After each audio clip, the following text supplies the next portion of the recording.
What if I told you that one simple habit is quietly draining your energy, killing your confidence, and keeping you stuck in life? You feel exhausted, unmotivated, and trapped in a cycle that you can't seem to escape. But what if the secret to unshakable self-control and true masculinity has been hiding in plain sight all along? After hearing this, you will never look at this habit the same way again. This isn't about shame or guilt. It's about awareness. There's a habit that modern society normalizes, encourages even, yet it slowly erodes your discipline, your focus, and your strength. It's the addiction to easy pleasure, the kind that gives you a momentary high and a lifetime of weakness. The Stoics, the greatest thinkers of all time, understood this thousands of years ago. They saw what happens when a man becomes a slave to his desires. They knew that real power isn't in indulgence, it's in control. Today we're going to explore that truth. We'll look at how this habit drains your energy, what the Stoics believed about it, and how you can reclaim your strength and freedom. Because when you understand this, you will stop, not out of guilt, but out of respect for yourself. The hidden cost of pleasure. Let's be honest, you've felt it. That moment of weakness, followed by guilt. The emptiness that comes after. The temporary relief that slowly turns into fatigue and self-loathing. Every time you indulge in this habit, something inside you slips away. A little confidence, a little focus, a little purpose. Science explains it simply. Each time you give in, your brain releases dopamine, the pleasure chemical. In small amounts, dopamine motivates you to pursue goals, chase dreams, and overcome challenges. But when it's artificially spiked through constant indulgence, your brain starts craving the shortcut instead of the struggle. You start rewarding yourself without effort, and that destroys your drive. You feel tired even when you've done nothing. You lose motivation to pursue your goals because your brain already got its reward. You become restless, distracted, and emotionally weak. And over time, this cycle begins to hollow you out from within. The Stoics saw this centuries ago. Seneca wrote, "No man is free who is a slave to his body. When pleasure becomes your master, you lose your freedom. When desire dictates your choices, discipline dies, and a man without discipline cannot rise." The trap of pleasure. Marcus Aurelius, the philosopher-emperor, ruled over millions yet practiced self-control as if he ruled over himself first.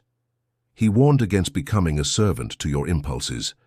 To him, indulgence wasn't just physical weakness, it was spiritual decay. The more you chase pleasure, the more you fear pain.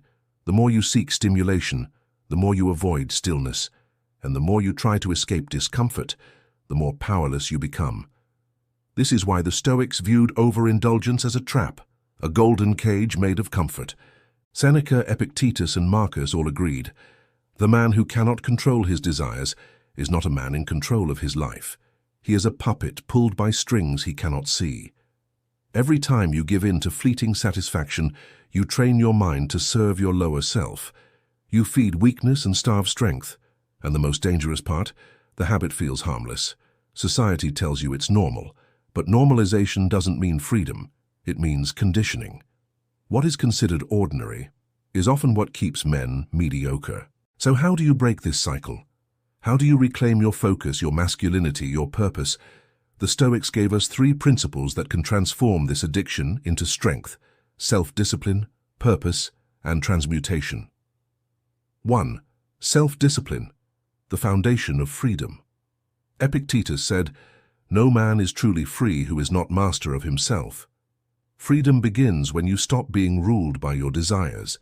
Self-discipline is not about denying pleasure, it's about deciding when and how it serves you. Every time you resist the urge, you strengthen your will. Each moment of restraint is a silent victory over weakness. The Stoics saw discipline as the highest form of respect, for yourself, for your mind, and for your potential. When you choose discipline, you stop living as a slave to the moment. You begin to rise above emotion and impulse. You start commanding your own energy instead of wasting it. Self-discipline builds momentum. One day of restraint becomes 2, then 5, then 30. And each day you grow stronger, more stable, more centered. The urges don't disappear. You simply stop fearing them. They lose their power over you because your mind has become unshakable. The Stoics believed that a man without purpose will always fall into indulgence. When your energy has nowhere to go, it turns inward and eats you alive. The reason so many men are stuck in this habit is simple. They lack direction. They have power but no outlet. You must find your reason, build something, learn something, master something. Purpose gives energy a destination. When you wake up driven by vision, there's no room for empty pleasure. Ask yourself, what is my mission? What am I building that's greater than my urges? It might be your craft, your health, your business, or your self-improvement. Whatever it is, let it consume you. Because when your energy is invested in creation, there's no time for destruction. Marcus Aurelius wrote, "Waste no more time arguing what a good man should be one." The Stoic doesn't dream of greatness, he lives it. Each time you feel temptation rise, redirect it toward your purpose. Turn lust into labor, turn restlessness into creation. The same energy that fuels your addiction can build your empire. The Stoics and sages of every age understood a powerful truth. Sexual energy is the rawest form of creative energy. It's life force itself. When you waste it, you weaken your spirit. But when you harness it, you become unstoppable. This is what the ancient warriors, monks, and thinkers practiced. They didn't suppress their energy, they redirected it. They transformed desire into focus, aggression into ambition, lust into legacy. Nikola Tesla, Leonardo da Vinci, and even great Stoic figures like Cato lived with self-control because they understood this. They realized that energy conserved becomes energy amplified. Imagine taking that same force that once kept you trapped and channeling it into progress, into physical strength, intellectual clarity, and deep spiritual purpose. That's transmutation. It's not about repression, it's about transformation. Every time you resist, that energy doesn't disappear, it builds. It strengthens your will, sharpens your focus, and radiates as confidence. Women sense it. People respect it. You feel it. Imagine waking up every day with clarity and drive. No guilt, no fog, no hidden shame. Just power. When you stop draining your energy, your body and mind transform. Your testosterone rises. Your mood stabilizes. Your motivation returns. You stop chasing pleasure and start chasing purpose. Suddenly the world feels different. You walk taller. You speak slower. You stop reacting and start responding. Your thoughts sharpen, your emotions calm, and your energy becomes magnetic. You begin to embody what the Stoics called euthymia, a state of inner peace and focused strength. Your goals stop feeling impossible. You start doing instead of daydreaming. You start creating instead of consuming. The same hours that once vanished in indulgence now build your future. The confidence you thought was lost returns because it was never gone. It was simply buried under habit. That's the power of self-mastery. It's not about morality, it's about energy.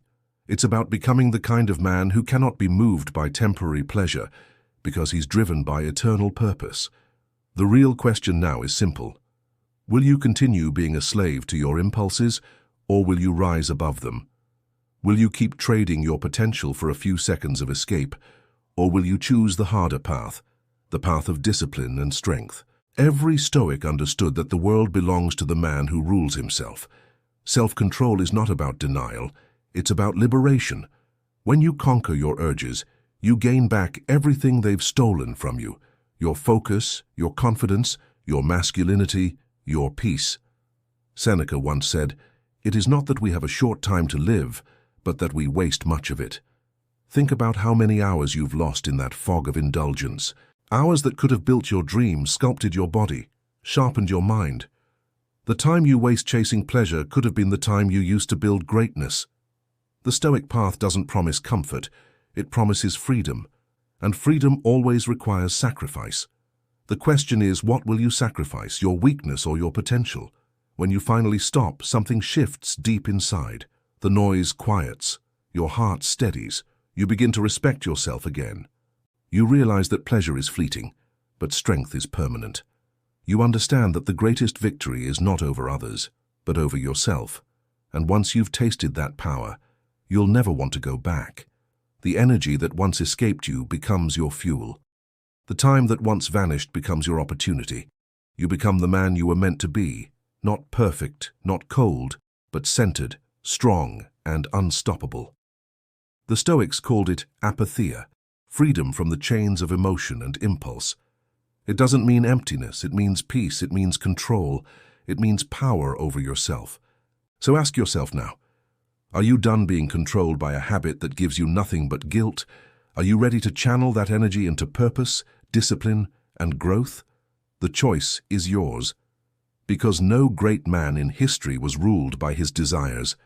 The ones who shaped the world mastered themselves first. Stop wasting your fire. Stop trading your strength for moments of weakness. Reclaim your mind, your will, and your focus. Be the Stoic man, calm, disciplined, and dangerous in your control. Your journey to self-mastery begins the moment you stop chasing the pleasure that weakens you and start pursuing the power that defines you. That's when you'll understand the truth. Freedom is not found in indulgence. It's found in restraint. And when you finally grasp that, you'll stop. Not because you have to, but because you no longer need to, because you've become the master.